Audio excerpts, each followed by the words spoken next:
Welcome back to the channel, guys. Today we are already approaching the month of January, which means we've made a full year around on the best baits of the month series. So we're going to start again this year. We're going to go through the best baits of the month every month again.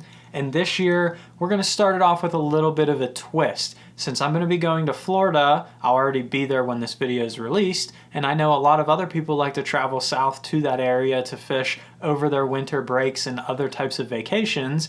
We're going to do the best 3 baits of January for what I would throw down in Florida. So since we're getting ready to leave, we're going to show you the ones that I'm going to be taking with me. And if you're traveling down there for a vacation, these are the ones you should take with you as well. They'll catch you a ton of fish down there. They're some of the most popular ones. And then February, we'll be back on what I'd be using up here in the Northeast, or at least close to the Northeast, because we'll still be frozen in February here. But today, let's get right into it, talking about some Florida baits. So first off, these aren't only for Florida. They will work in some other southern states as well. Maybe if you're going to Texas or Louisiana or Alabama even, anywhere that water's still open and you have these types of conditions, they'll work for you. But this is truly Florida based by my own experience. I've been to Florida many of times in the winter, and I know kind of what works down there. Florida's an interesting place because the same baits work 365 days out of the year most of the time. And there's not a lot of difference in Florida. So a lot of the stuff is exactly the same. The covers are all the same. They live in the same stuff year round. They just approach the way they eat bait differently or stuff like that. But this time of year down in Florida is pre-spawn fishing. A lot of those fish, the water's the coldest it's going to be all year down there. And then once they know that warming trend comes, typically around like February, end of January, sometimes even into March, that warming trend will push them to the bank to spawn. The other interesting thing about Florida is that the fish will spawn like 6 months out of the year. So they might start spawning if a warming trend hits on a good weekend. They'll start spawning in the middle of January, and then they'll go back to pre-spawn, and then in February another warming trend will hit and they'll go back up and spawn again, and then they'll go back to pre-spawn. They're weird fish down there in Florida. It fishes like no other place. So we're going to break down the baits effectively to catch those fish depending on what type of scenario you have. So the first one is going to be your pre-spawn fish. They're very, very active. They're looking to feed. They're trying to feed up for as much as they can. They're working their way in little packs to where they're going to spawn. They're usually grouped up this time of year. They'll be in eelgrass. They'll be in hydrilla, whatever they can stage up in. And that's when I'm going to pick one of these 2 guys right here, whether it be a chatterbait or a lipless crankbait. Those are the types of baits that I like to cover those areas with. You can cover a lot of water quickly. You can catch big bass on both of these baits, and it just really, really works. I will say the chatterbait is going to catch you less fish, but they're going to be bigger typically. The lipless crankbait, I have caught giant bass on a lipless crankbait down there, but you're going to catch a lot more numbers, but they might be a lot of the males that are 12 inchers, which is not a bad thing down in Florida. If you're throwing a lipless crankbait and you're fishing an eelgrass area, catching a ton of fish left and right, they're all 12, 15 inches long, they're all males, just over and over and over again, there's 2 things that could happen. There's either females there with them, but the males are so much quicker that you need to throw something else that will not catch them, upsize your bait, do something like that, or the males always go first. So if the males are there, give them a week or 2 or a couple warming days, and those females will show up on that exact same spot. You can go to a spot that you literally caught 112-inch bass the weekend before. You get one warming trend and go back to the same spot, and there'll be 35 pounds on that spot. There's a reason those males are there. Whether there's food, the bottom's right, whatever it could be down there, there's a reason they're there, and the females are to follow. So those are 2 important things to note in Florida. When it comes to color selection, black and blue or green pumpkin bluegill colors on your chatterbait, really, really simple. And then for your lipless crankbait here, this one is my favorite. It's a gold and silver half and half. Absolutely love this one. This is the 6th Sense Quake in a 1-knocker. But any type of gold is really good. Any type of chrome or shad pattern is really good. That's all I really fish in Florida. They love to feed on bait fish. For some reason, the original shiny chrome lipless crankbaits, no matter what brand you're fishing, whatever, that color, especially if it has some gold in it, because they feed on a lot of golden shiners and shad, if that's the color you got, it'll work exceptionally well down there in Florida. My next bait here is going to be for your spawning and post-spawn fish, and that is going to be a old school stickworm, whether it's a Senko, whether it's this guy right here, the 6th Sense Clout, whatever type of stickworm you like to use.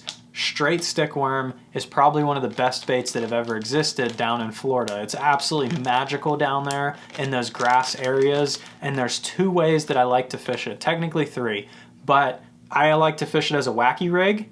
So I'll just wacky rig this thing and toss it around grass and docks and other places where I think bedding bass could be, or fry garters. Excellent way to catch them. Wacky rig it, fish it around the shallow cover, and you'll catch a ton of fish. The other way I really like to fish it, more for your pre and spawning fish, you're going to Texas rig this bait. Now, your weight size is going to dictate what you're going to do with it. So I'll fish 2 weight sizes with this down in Florida. If I'm covering a big expansive eelgrass flat that I know fish are spawning on, but I don't know where, I can't see the beds, 1/8 ounce weight, no peg. Throw it out there and drag it really slowly through all that stuff Texas rigged. Fish it super slow. If you think you're fishing it slow enough, fish it even slower, because what you're going to do is you're going to drag it through some grass. It'll pop free and fall into a depression. If that depression is a bed, that fish will be looking at it. It might not eat it immediately, but if you drag it slow enough and don't pull it out of that bed super fast, you'll get bites. They're a lot less spooky when you get them that way instead of sight fishing. The other way I really like to fish it, for some pre-spawners, especially big females that are just about to go on bed, but they haven't made it quite up there yet, they'll stage in like Kissimmee grass, cattails, reeds, stuff nearby those areas. I will put this on a 3/8 ounce weight with a straight shank hook, and I will flip it in those types of cover, like I'm flipping a beaver. But the straight tail worm, for some reason, gets way more bites. And again, you got to fish it really slowly. So you're going to flip it in there and you're going to drag it and hop it really slowly in those areas that you want to fish. You got to be really thorough. You got to kind of know where these fish are going to be. And if you're just trying to learn Florida bass fishing, there will be plenty of videos coming up. I'll link one at the end of this, and I'll have plenty of stuff while I'm down there talking about some of those secrets on how to find the types of cover and stuff like that. But a 3/8 ounce and flipping it around that stuff super thoroughly and super slow will catch you a bunch of fish down there. Pretty much you cannot go wrong with a Texas rig or wacky rig stickworm down there in Florida. If you fish it slow enough, you will catch fish. And the last one for fishing down there in Florida, cold fronts are inevitable down in Florida. And if you've heard about Florida fishing in a cold front, you know that it's almost impossible to catch fish. Not true. If you know what to do, you can catch some giant bass during a cold front, because they get even more predictable when they're trying to spawn or pre-spawn or something like that. What's going to happen in the winter down there when that water gets cold? Not all the grass will die off, but some of it will look unhealthy. The Kissimmee grass might start turning a little more brown. The reeds might start turning a little more brown. They're still there, but it's not holding the same bait and oxygen it does in the summertime. What you're going to look for is a thing called hyacinth mats. They will be neon green, and it's floating grass that has nothing underneath. It creates a big canopy. What that is to a bass is like a blanket. They will get in there and snuggle up on a cold day, and they will just sit there and wait for that cold front to go by. If something hits them in the head, they will eat it. So my favorite bait to get them on those cold front days is a beaver with a big weight. I'll use up to like 1.5 ounces.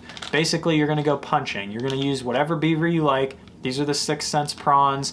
You're gonna use some type of creature bait on a straight shank hook, heavy line, 65-pound braid, heavy rod, heavy weight, and you're gonna go punch through all that floating cover.